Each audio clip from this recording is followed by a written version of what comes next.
तो आपको क्या लगा, गवर्नमेंट आपका ख्याल नहीं रखती? रखती है, बिल्कुल रखती है। सस्ता इंफ्रास्ट्रक्चर बना गया।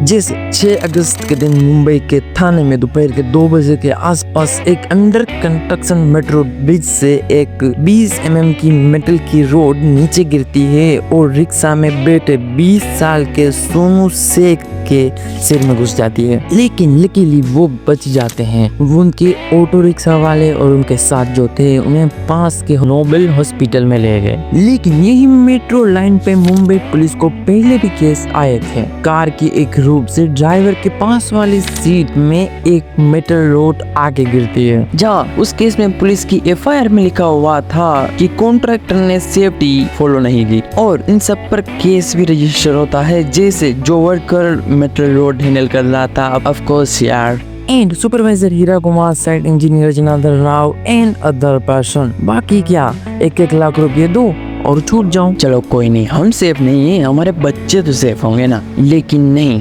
25 जुलाई राजस्थान के पिपलोड़ी गांव में एक स्कूल की छत गिर जाती है और फिर तीनों ही माँ साहब बाहर बैठकर पोए खाने लगे। हम भीतर थे। अचानक से हम तो बाहर थे, बड़ी बड़ी लड़कियां, और अचानक से छत गिर गई और बच्चे दब गए। वहाँ से 7 बच्चों की मौत हो जाती है और 21 बच्चे घायल हो जाते हैं। लेकिन बात ये ही कि कुछ दिन पहले बच्चों ने टीचर्स को बोला था कि छत कमजोर बढ़ गई है, लेकिन बच्चों ने कहा दीदी कंकर गिर रहे, कंकर गिर रहे, और दीदी ने कहा कि कुछ नहीं गिर रहे, बैठ जाओ अंदर और धमका कर बेटा। जब लोगों से वहाँ पर बात की गई तो लोगों ने बताया कि बिल्डिंग बहुत ही वीक हो गई थी। के द्वारा कल तक घटना होने के बाद भी टीचर ये कहते रहे कि ऐसी कोई स्थिति नहीं थी, पीछे कोई दीवार थी, वो पानी भरने के कारण से वो ढसक गई और उसके कारण से पट्टियों वाली छत थी, वो गिर गई, इसके कारण से ऐसा हुआ। फिर नो एक्शन, पढ़ाई निपटा तो बच्चे ही निपट गए। लेकिन पता नहीं मुझे ये बात बोलने में इतना संकोचजनक क्यों नहीं लगता है। मुझे तो वो फील होता है कि मैं भी अपने देशवासियों की तरह नम पड़ चुका हूँ अंदर से, जो किसी भी मुद्दे पर अपनी आवाज ही नहीं उठाना चाहते हैं। तो इसी की वजह से 5 टीचर्स को सस्पेंड किया गया। बट आई थिंक इमारत या इंफ्रास्ट्रक्चर बनाना टीचर्स का तो काम नहीं छोड़। और ये बात सिर्फ राजस्थान या मुंबई की नहीं है, पूरा इंडिया मानो अंडर कंस्ट्रक्शन स्पॉट बनता जा रहा है। जैसे गुजरात के वडोदरा का गंभीरा ब्रिज, 9 जुलाई के दिन ब्रिज का एक पार्ट नीचे गिर जाता है, जिसमें 20 लोगों की डेथ हो जाती है। लेकिन उसमें हमको क्या भाई, बल्कि वहाँ के लोग और वहाँ की ओपोजिशन ने पहले ही कहा था कि ब्रिज थोड़ा टेढ़ा हो चुका है, तो वहाँ पर भारी व्हीकल को आने ना दिया जाए। Of heavy vehicles also put enormous strain on a structure which was never designed for this volume or weight. For years, locals warned that the bridge was unsafe. Every time a truck crossed, the spans reportedly shook visibly. In 2017, the opposition even called for a ban on heavy vehicles using the bridge. Residents जैसे Morbi bridge collapse हो जाता है और वहाँ पर 135 लोगों की death हो जाती है। लेकिन सिस्टम की लापरवाही तो देखो कि जब रिकंस्ट्रक्शन करने के लिए कॉन्ट्रैक्ट दिया गया तो ऐसी कंपनी को दिया गया जो वॉच बनाती है, ओरेवा ग्रुप, जो कि एक वॉच मैन्युफैक्चरिंग कंपनी है, ना कि ब्रिज बनाती है। लेकिन ना इंजीनियर की प्रॉपर्ली जांच की गई। मानकर इसको यूटिलाइज करने के लिए एक प्राइवेट कॉन्ट्रैक्टर से रिन्यू करा के, एक कंपनी है बहुत ही प्रसिद्ध, आपने सुना होगा, घड़ी बनाती है, उसको इसका कॉन्ट्रैक्ट दिया गया। आप सोचिए कितनी बड़ी दुर्गति की बात है कि जो कंपनी ने जीवन भर घड़ी बनाई है, जिसको पुल बनाने का कोई अनुभव नहीं है, जिसको पुल बनाने का अनुभव के साथ साथ उसके पास कोई ऐसे एम्प्लॉय नहीं है, और 26 अक्टूबर के दिन ब्रिज को खोल दिया जाता है। लेकिन वहाँ पर ट्विस्ट तो ये आता है कि इस ब्रिज को तो खोल दिया गया, लेकिन बिना किसी लोड टेस्ट के और बिना किसी फिटनेस सर्टिफिकेट के। SRD की रिपोर्ट में आया कि 49 29 में से 22 तार्स को जंग लग चुका था और तो और सस्पेंडर गलत तरीके से वेल्ड किया गया था। एंड मेन बात तो यहाँ आती है कि ये ब्रिज पब्लिक के लिए ओपन ही नहीं होना चाहिए था। एंड एक और बात, कंपनी ने खुद ही ब्रिज खुलने से पहले लोकल अथॉरिटी को बताया था कि ब्रिज कभी भी गिर सकता है। ऐसे चलती है कि जब पुल गिरा ना राज भाई, तो ये पुल गिरने से पहले ये पुल बंद था, उस पर रिनोवेशन कराया गया।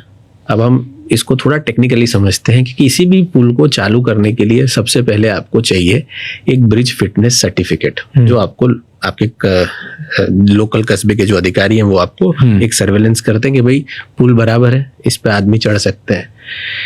एक ब्रिज फिटनेस सर्टिफिकेट और एक ब्रिज मेंटेनेंस सर्टिफिकेट, ये दो चीज चाहिए।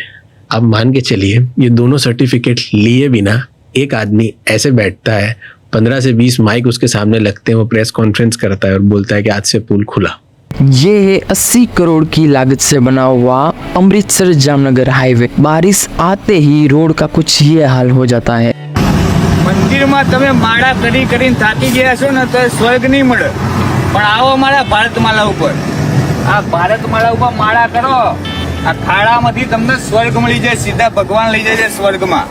इंफ्रास्ट्रक्चर मानो टूटने के लिए ही बना रहे हैं, जैसे 50,000 की लागत से बना हुआ NH3 मुंबई आगरा हाईवे जो अपनी पहली ही बारिश में टल जाता है। झारखंड का NH19 हाईवे जो बनने के 10 दिन बाद ही ढह जाता है। 422 करोड़ की लागत से बना हुआ डबल डेकर फ्लाईओवर पटना का अपने इनॉग्रेशन के 1 महीने के बाद खराब हो जाता है। यही तो सुंदरता है जो मुझे बार बार मोटिवेट करती है। जैसे भोपाल में बना था 90 डिग्री टर्न फ्लाईओवर, कहाँ है वो महान व्यक्ति जिसने ये फ्लाईओवर बनाया?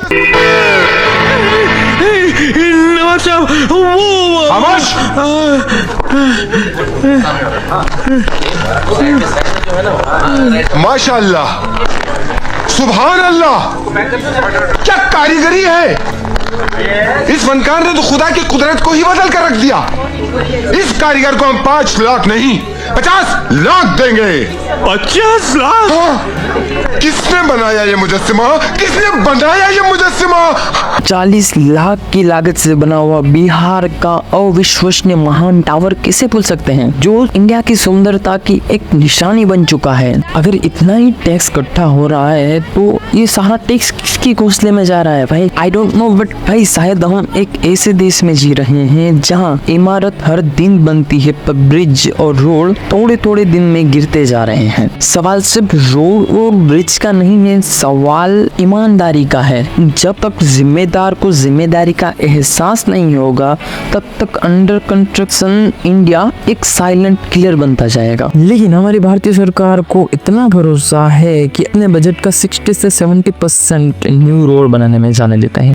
मतलब ये देखो भाई कि सरकार को अपनी बनाई हुई रोड पर इतना भरोसा है कि वो पीछे मुड़ के देख भी नहीं रही है कि रोड अच्छी है या टूट गई है, और अगर टूट गई है तो उसे रिपेयर भी करना होता है। लेकिन सरकार मुड़ के देखती जो नहीं है। तो थैंक यू फॉर वॉचिंग, और कमेंट में बताओ तुम्हारे यहाँ कितने गड्ढे हैं। डोंट फॉरगेट टू सब्सक्राइब और सामने देख के चलना कोई गड्ढे में ना गिर जाए। मोरबी का हादसा हुआ, लोग मरे, सरकार ने सबसे पहले मुआवजा घोषित किया। आपको पता है मुआवजा कितना था? 4 लाख और 2 लाख, सेंट्रल और स्टेट गवर्नमेंट का मिला के 6 लाख रुपए। राज भाई आपको पता है अगर आदमी अपनी ब्लैक में किडनी बेचता है तो कितने में जाती है? अगर आप थोड़ा गूगल पे पढ़ेंगे तो एक वेबसाइट है जो कहती है अगर आप किडनी डोनेट करो किसी को या ऐसा कुछ करो जो ऐसा चलता है ग्रे मार्केट में, तो कहते हैं 20-25 लाख रुपए में सिर्फ एक किडनी जाती है।